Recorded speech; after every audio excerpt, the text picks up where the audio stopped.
the lens that I come to talent management is I really think about, how do you stay with and develop that person, that human capital, really through their entire experience with your company. And that includes, how do you respond to and handle when there's a complaint? Are leaders born or are they made? I think they're made. I think we all learn how to lead in our own sphere and in our own way. And I feel like I've been really shaped by the mentors that I've had and the sort of even the bad examples I've seen. And, it's probably shaped me.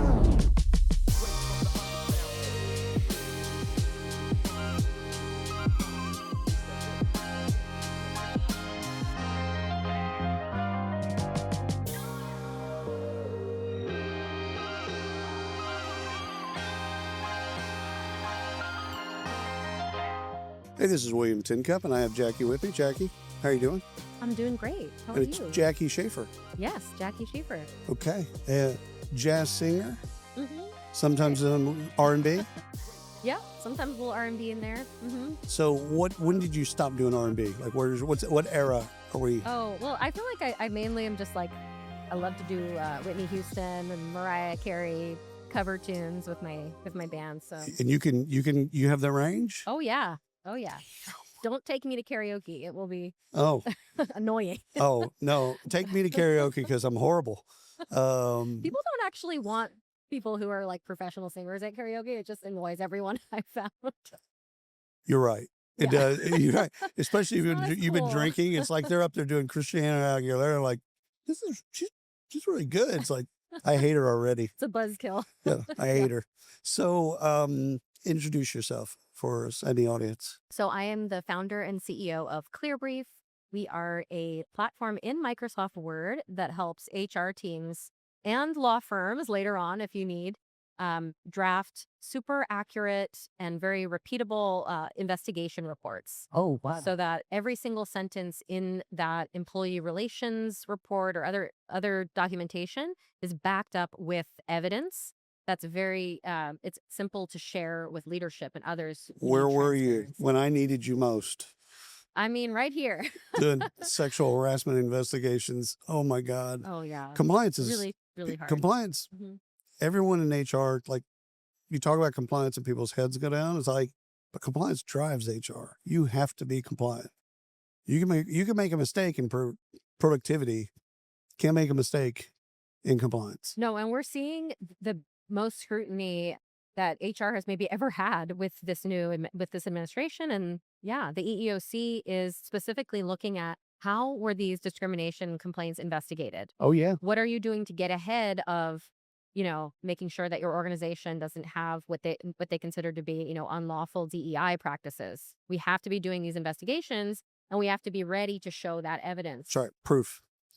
I love it, by the way. That's fantastic. I hadn't thought of the thought. Love to hear when people do stuff that's super innovative. Let me ask you a question about talent and talent management. So we've used the phrase talent management for the last 20 plus years.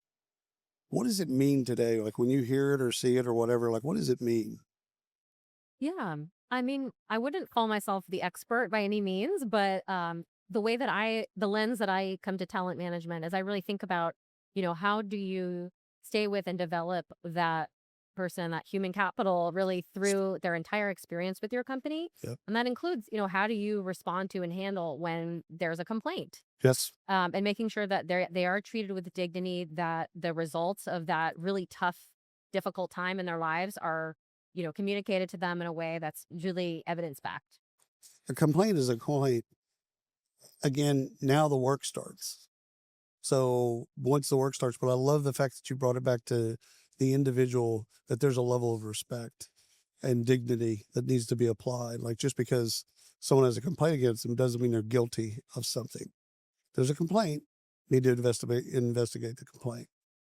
I love that. Okay, so when you need to recharge your battery, your innovation battery, what's your go-to? What do you do?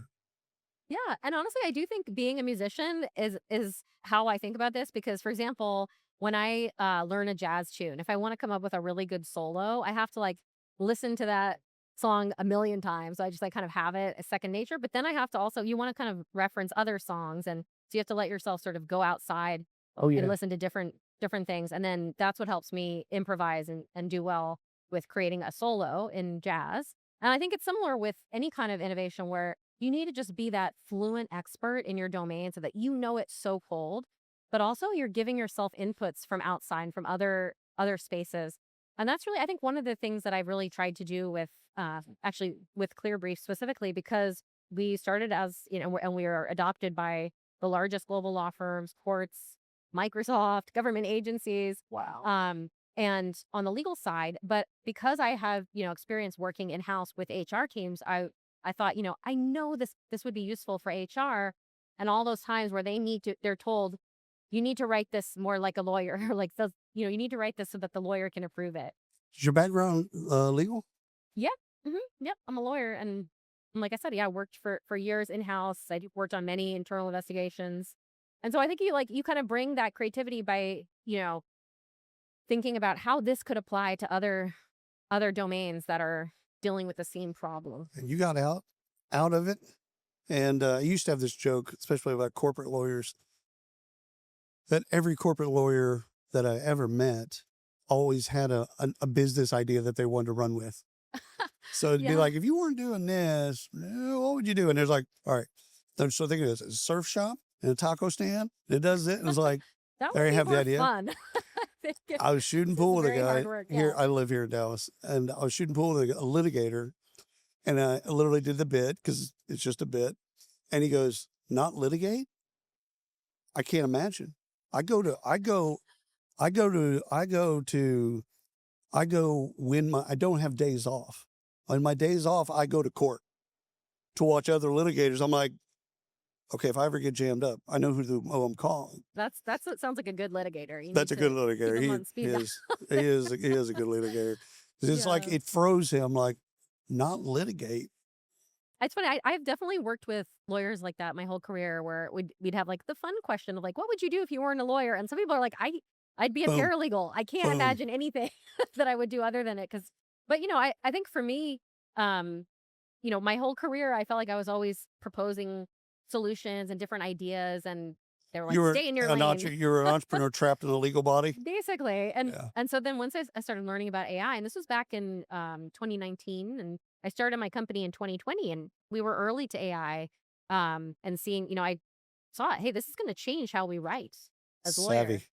So So, savvy. I thought, I got to go for it, and it's been an incredible ride. Well, and it's super innovative. So congratulations on all fronts. Last question, and it's just your no right or wrong answer, promise. Are leaders born or are they made? I think they're made. I think we all learn how to lead in our own sphere and in our own way. And I know I personally, I feel like I've been really shaped by the mentors that I've had, Yeah. and the sort of even the bad exampons I've seen. And, it's, 100%. it's probably shaped 100%. me even more to try to not, One of the be first that way. companies I worked for, I learned what not to do. Yeah, And it's like, that's just as important. it's just as important. And so, yeah, I think like we should be, if you're a good leader, at least you're being influenced and evolving by what's happening in the world and the people that you're working with. You're always learning from somehow, some way, from some conversation. I love it. Jackie, this has been wonderful. Thank you for carving out time for us. Absolutely. Thank you so much. And thanks for everyone for watching and listening.